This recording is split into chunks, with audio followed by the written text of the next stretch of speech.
Welcome to the flowerschool.com video library. I'm Leanne Kessler, Director of the Floral Design Institute, here to share with you our latest segment on Halloween. Do you love Halloween like I do? It's so much fun. As soon as I see the pumpkins come out, I have to start gathering them. And then I start thinking about the house and getting it ready, and I get kind of overboard, but oh, what fun. And I don't even have trick-or-treaters where I live in the city, but I still get ready. The question is always, what kind of a Halloween person are you? Are you a traditionalist with the orange pumpkin? And maybe you love to have jack-o'-lanterns, switch over to a jack-o'-lantern earring. If you are a traditionalist, you're going to love our Thanksgiving DVD. We actually did a pumpkin basket for the Thanksgiving DVD. But maybe you're not a traditionalist. Maybe orange isn't your thing. And now it's so wonderful. We have so many choices. Maybe you're a little more diabolical. Maybe you like the bats and the spiders. You want things to be a little edgier. Well, for you, there's the ghost pumpkins, and that's what we're going to work with today.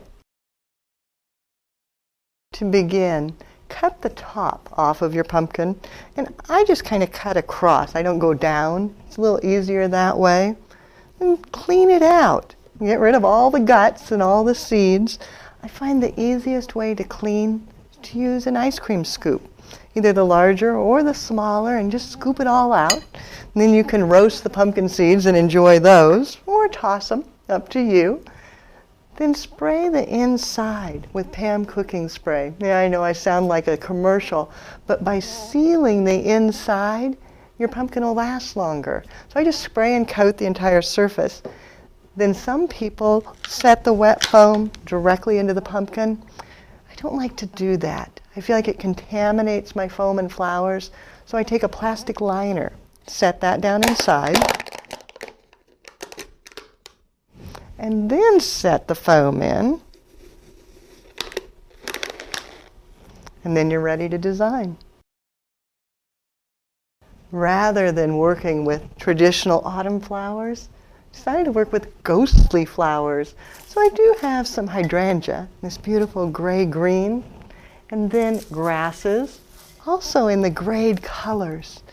Then to mimic the white of the pumpkin, some dusty miller, some brasilia, and some seeded eucalyptus, all in this gray color. Won't that be ghostly, ghastly fun? To begin, start with the hydrangea.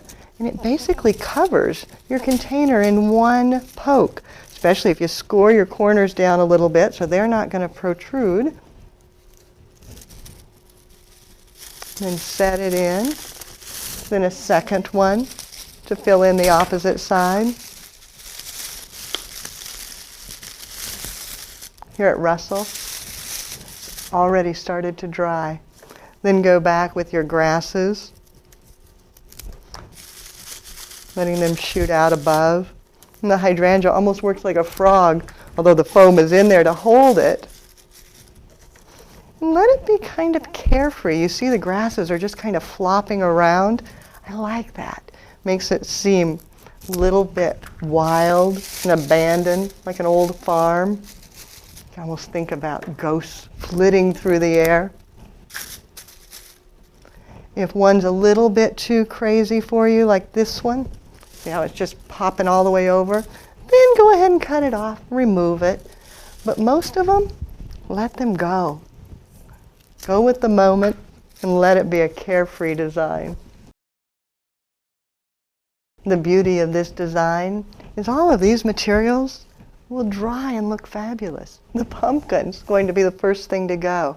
So make sure that you put a saucer or a plate underneath the pumpkin so that you don't damage your tabletop, because really you're going to see beauty and beauty and beauty and then mush. So you want to be prepared for that, because the pumpkin will last a week or so, but then it does start to disintegrate.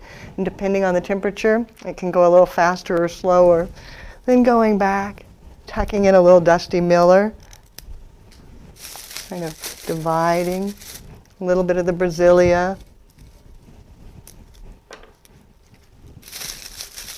And some of the seeded eucalyptus, just kind of pulling it out.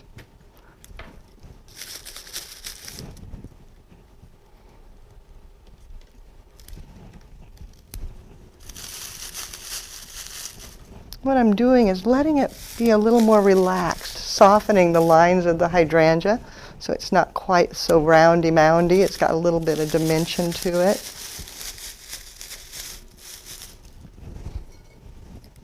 Making it look interesting. Give me a turn.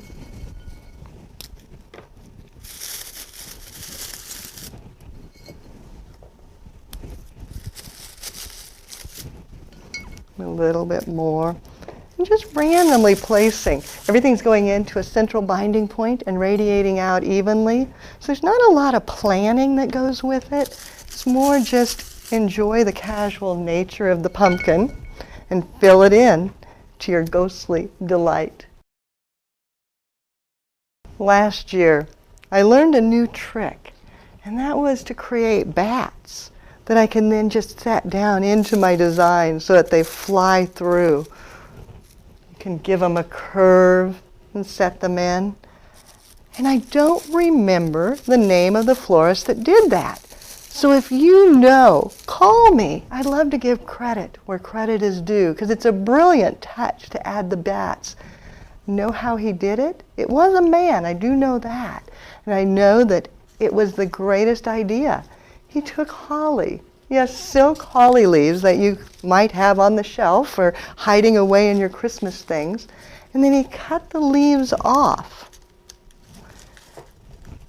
Cut them down, 2 leaves for the wings, and then a 3rd leaf cut into the shape of a head, and then spray painting them black so that they no longer look like a holly leaf.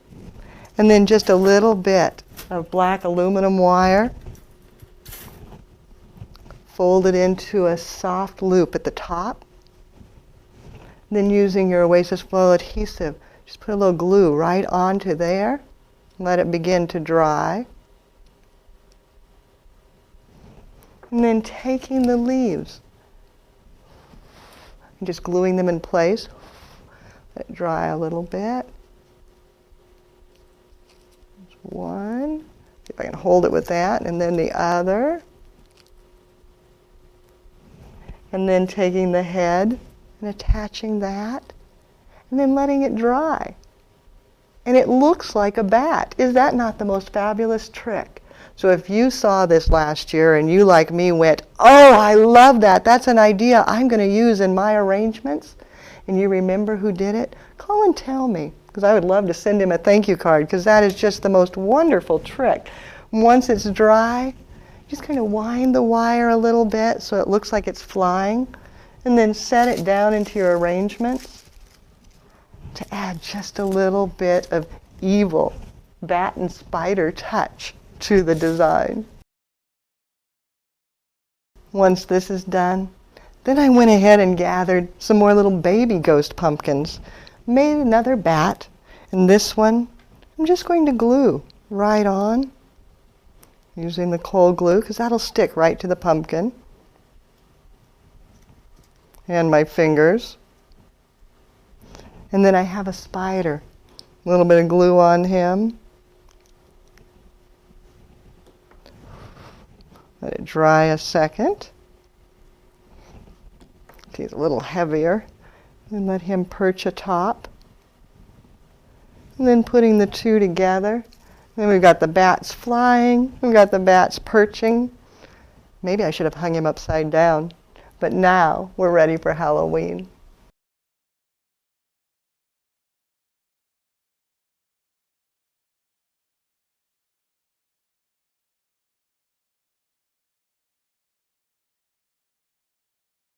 As Halloween approaches, what's your style? Are you going to be a little diabolical with a ghost pumpkin and spiders? Or are you going to be a little whimsical with the more traditional in the orange and the jack-o'-lanterns? So many choices. Or are you going to be a little bit of both? You know, sometimes you just don't want to decide, so you do it all. Now it's your turn. Have fun with all of the Halloween preparations. If you've got questions or comments, don't hesitate to contact us. You can reach us through the website at flowerschool.com, and On the video library, you'll find even more Halloween inspiration. And if you've got questions that you don't want to wait, pick up the telephone. Give me a call at 1-800-819-8089. If you're too far away, our time zones are different, or language is a barrier, don't hesitate to send me an email. Use my personal email. It's Leanne, Leanne, at floraldesigninstitute.com. I do love to hear from you. And as you create a way, send me a picture. I want to see what you make. Happy Halloween, and do something you love.